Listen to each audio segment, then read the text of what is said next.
Talmud en français, donc on était resté à Shabbat et on est à Daf 57a.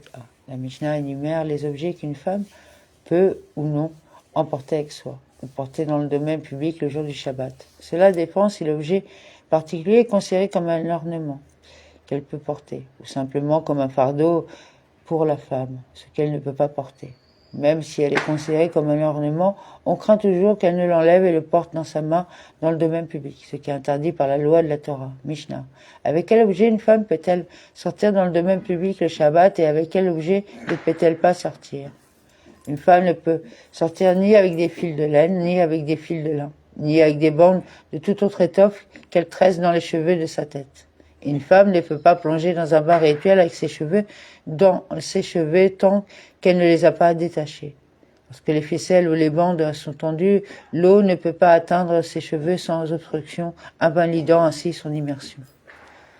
Et de même, une femme ne peut ni sortir avec l'ornement appelé totefaite, ni avec du sarbatin, qui n'est pas cousu sur son couvre-chef, ni avec un cabule dans le domaine public. Et de même, une femme ne peut sortir ni avec un ornement de ville en or, ni avec un ornement de kafla, ni avec des anneaux de nez, ni avec un anneau sans seau, ni avec une aiguille qui n'est pas perforée, qui sont uniquement à des fins décoratives. Et si elle sort involontairement en portant l'un de ses vêtements, elle n'est pas tenue d'apporter un sacrifice pour le péché. Selon la loi de la Torah, une femme est autorisée à sortir dans le domaine public en portant des ornements. Cependant, les sages ont décrété qu'une femme ne peut pas sortir avec certains ornements de peur qu'elle ne les enlève pour les montrer à un autre et ne les porte par inadvertance qu'à couder dans le domaine public. La Gemara demande immersion qui a mentionné quelque chose à ce sujet. La Mishnah traite de la halaroth du Shabbat, alors pourquoi mentionne-t-elle la halaroth de l'immersion? Ramnaman Bar Yitzhak a dit que Rabba Bar Avu a dit, parce que la Mishnah énonce la halara, elle emploie le style connu sous le nom de « Quelle est la raison ?» La mention de l'immersion est une explication ou non un ajout superflu. La Mishnah doit être comprise comme suit. Quelle est la raison pour laquelle une femme ne peut sortir ni avec des fils de laine, ni avec des fils de lin? C'est parce que les sages ont dit qu'en semaine, elle ne peut pas s'immerger avec eux, jusqu'à ce qu'elle les desserre. Et comme en semaine, elle ne peut pas s'immerger avec eux, avant de les avoir desserrés, elle ne peut pas sortir avec eux le Shabbat. De peur qu'une situation nécessitant une immersion dans le huit du mitzvah ne se produise, et elle les détache et vienne les porter 4 coudées dans le domaine public. Rav Kahana a soulevé un dilemme devant Rav. En ce qui concerne les cordes transformées en chaînes creuses, quelle est la halara? Est-il permis ou non aux femmes de sortir avec elles dans l'espace public le jour du Shabbat? Cela dépend. S'ils sont considérés comme une interposition à l'immersion. Rav lui dit. Tissé, tu dis? Concernant tout ce qui est tissé, les sages n'ont pas émis de décret. Étant donné que l'eau atteint les cheveux sans obstruction, il n'est pas nécessaire de desserrer la chaîne creuse et il n'y a aucune crainte qu'elle ne la transporte dans le domaine public. Il a également été rapporté que Rav Huna, fils de Rav Yehoshua, a déclaré. Concernant tout ce qui est tissé, les sages n'ont pas émis de décret.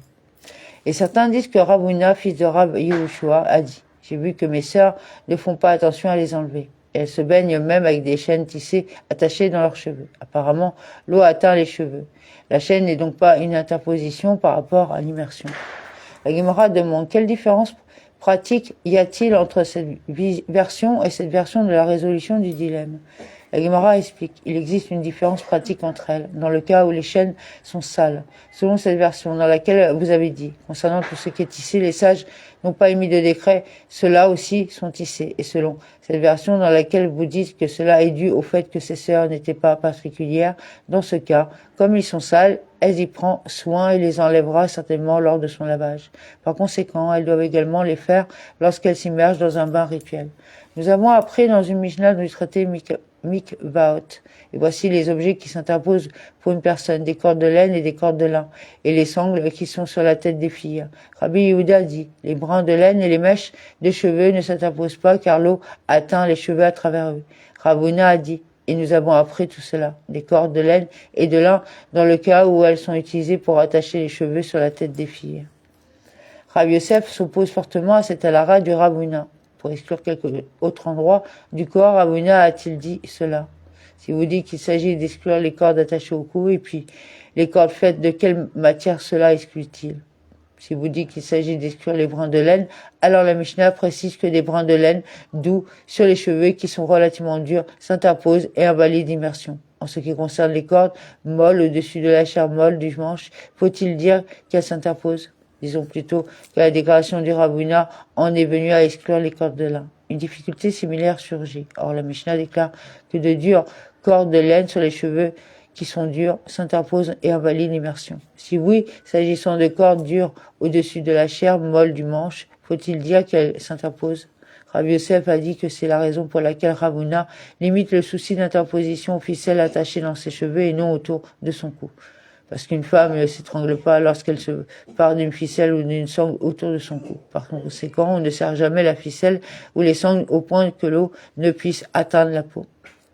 Abiy a soulevé une objection à l'explication du Rabbi Yosef d'une Beretta. Les filles peuvent sortir dans le domaine public le Shabbat avec des cordes dans les oreilles. Les jeunes filles avaient les oreilles percées, mais les boucles d'oreilles n'étaient placées dans leurs oreilles que lorsqu'elles étaient plus âgées. Au lieu de cela, ils ont inséré des ficelles pour que les trous ne se ferment pas. Cependant, ils ne peuvent pas sortir avec une sangle autour du cou. Et si vous dites que le principe selon lequel une femme ne s'étrangle pas est valable du point de vue halakhique, pourquoi ne peuvent-elles pas sortir dans l'espace public avec des sangles autour du cou? Ils ne sont pas serrés et ne constituent pas une interposition invalidant l'immersion.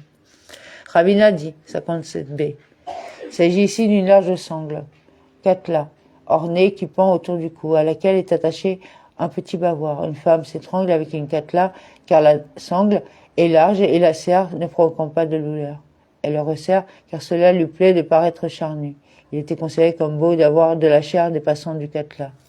Dans la même Mishnah du traité Mikvaot, Rabbi Yehuda dit, les fils de laine et les mèches de cheveux ne s'interposent pas et n'invalident pas l'immersion car l'eau les traverse. Rabbi Yosef a dit que Rabbi Yehuda a dit que Shmuel a dit.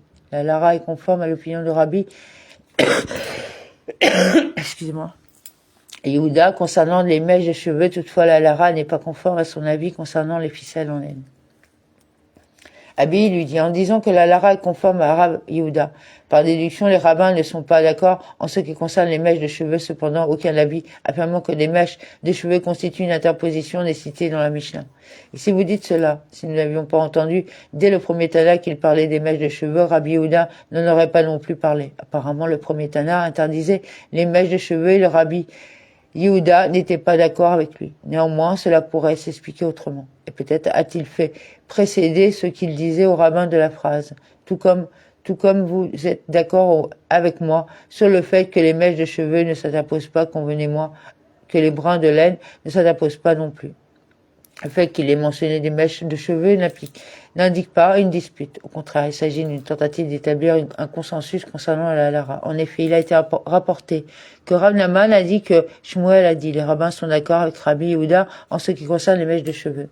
Cette opinion était également enseignée dans une Beretta, des cordes de laine s'interposent. Les mèches de cheveux ne s'interposent pas. Rabbi Yehuda dit, les fils de laine et les mèches de cheveux ne s'interposent pas. Rav Naman bar Israq a dit. Le langage de la Mishnah est également précis comme nous l'avons appris dans une Mishnah de notre chapitre. Une femme peut sortir avec des mèches de cheveux, qu'elles proviennent de ses propres cheveux ou qu'elles proviennent des cheveux d'un autre. Quelle opinion est exprimée dans cette Mishnah? Si vous dites que c'est l'opinion du rabbin Yehuda, même les fils de laine auraient dû être autorisés. N'est-ce pas plutôt l'opinion des rabbins? Et en conclure qu'en ce qui concerne les mèches de cheveux, ils ne sont pas en désaccord. La Gemara détermine en effet concluaison. La Mishnah dit qu'une femme ne peut pas sortir avec un ornement appelé totefet. La Gemara demande qu'est-ce qu'un totefet. Rabbi Yosef a dit un paquet d'épices pour éloigner le mauvais œil. Abiy lui dit et que le statut juridique de ce paquet soit comme celui d'une amulette efficace, dont l'efficacité est prouvée. Et cela devrait être autorisé comme une amulette efficace pour être déplacée pendant le Shabbat. Au contraire, Rabbi Yehuda a dit qu'au nom d'Abiy, un totefet est un apuzenu, un ornement porté sur le front. Cette opinion a également été enseignée dans une Beretta. Une femme peut sortir avec un filet à cheveux dorés porté pour maintenir les cheveux en place, et avec le totefet et avec le sarvitin qui sont attachés au filet à cheveux, car une femme ne retirerait pas sa tête, couvrant pour montrer ses ornements à son ami. Et ils ont dit, qu'est-ce qu'un totefet et lequel est une sarvitine? Rabbi Abahu a dit, le totefet est ce qui fait le tour de son front, d'une oreille à l'autre. Les sarvitins sont ceux attachés au filet qui descendent jusqu'à ses joues. Ravuna a dit, les femmes pauvres fabriquent ces ornements à partir de différents types de matériaux colorés. Les femmes riches les fabriquent en argent et en or. Nous avons appris dans la Mishnah qu'une femme ne peut pas sortir avec un kabyle. Rabbi Yanaï a dit, ce kabyle, je ne sais pas ce que c'est. Est-ce le sceau d'un esclave qui aurait un sceau sur ses vêtements, l'identifiant comme esclave, dont nous avons appris dans notre Mishnah que c'est interdit. Mais un bonnet de laine qu'une femme met sur ses cheveux, elle peut très bien sortir avec ça. Ou peut-être avons-nous appris dans notre Mishnah qu'il est interdit de sortir avec un bonnet de laine, et a fortiori qu'il est interdit de sortir avec le sceau d'un esclave. Rabbi Abahu a dit, il est raisonnable de dire, en accord avec celui qui a dit, que nous avons entendu parler d'un bonnet de laine dans la Mishnah. Et cette opinion a également été enseignée dans une Beretta. Une femme peut sortir avec un kavul et avec un istema dans la cour de Shabbat. Rabbi Shimon ben Elazar dit, elle peut même sortir avec le kavul dans le domaine public. Rabbi Shimon ben Elazar a annoncé un principe. Tout ce qui est porté sous le filet à cheveux, une femme peut le porter dans le domaine public. Car une femme ne découvrira pas ses cheveux même pour montrer un ornement lorsqu'elle est dans le domaine public. Tout ce qui est porté par-dessus le filet à cheveux comme un chapeau ornemental, une femme ne peut pas sortir avec. Du contexte et de la proximité de la Lara traitant du kavul avec la déclaration du Rama Shimon ben Elazar, apparemment un kavul est un bonnet de laine porté sous le filet. Puisque l'istema a été mentionné dans la Beretta, la Gemara demande qu'est-ce qu'un istema. Rabbi Abahu a dit istema est un bezunei. Cependant, l'explication du rabbin Abahu utilisait un terme issu du dialecte araméen, parlé en Eretz Israël, qui n'était pas compris en Babylonie. C'est pourquoi ils y ont demandé qu'est-ce qu'un Bézi Unii. Abahu a dit, que Rav a dit, c'est un petit chapeau, un ruban utilisé pour rassembler les cheveux qui dépassent Kalia, pas Ui, de la coiffure. Les sages ont enseigné dans la Tosefta que 3 choses ont été dites à propos d'un istema. Il n'y a aucune interdiction de mélanger ces deux espèces diverses de laine et de lin, puisqu'il est fait de feutres durs et non tissés ensemble. L'interdiction des diverses sortes ne s'applique pas aux matériaux de ce genre. Il ne devient pas impur avec l'impureté rituelle de la lèpre. Seuls les vêtements tissés peuvent devenir impurs à cause de la lèpre. Et les femmes ne peuvent pas le sortir dans le domaine public pendant Shabbat. Au nom de Rabbi Shimon, ils dirent de plus. Le décret, donc DAF 58A, le décret rabbinique interdisant de parer les mariés avec des couronnes nuptiales pour commémorer la destruction du temple ne s'applique pas à un istème. Plutôt, la Gemara avait cité l'opinion du rabbin Abahu selon laquelle le kavul mentionné dans la Mishnah qui est interdit de porter dans le même public le jour du Shabbat est un bonnet de laine et Shmuel dit, c'est le sceau d'un esclave dont nous avons entendu parler dans la Mishnah. La Gemara demande, et Shmuel a-t-il réellement dit cela? Shmuel n'a-t-il pas dit, un esclave peut sortir le Shabbat avec un sceau autour du cou, mais pas avec un sceau sur ses vêtements? Apparemment, Shmuel soutient qu'on peut sortir dans le domaine public avec un sceau d'esclave. Comment alors pourrait-il dire que le kavul dans la Mishnah, avec lequel on ne peut pas sortir dans le domaine public, fait référence au sceau d'un esclave? Donc on continuera demain pour le DAF 58A. Merci pour l'écoute, merci pour les partages. Merci de mettre un like et un commentaire pour que les publications soient référencées. Bonne soirée, Toda Rabba.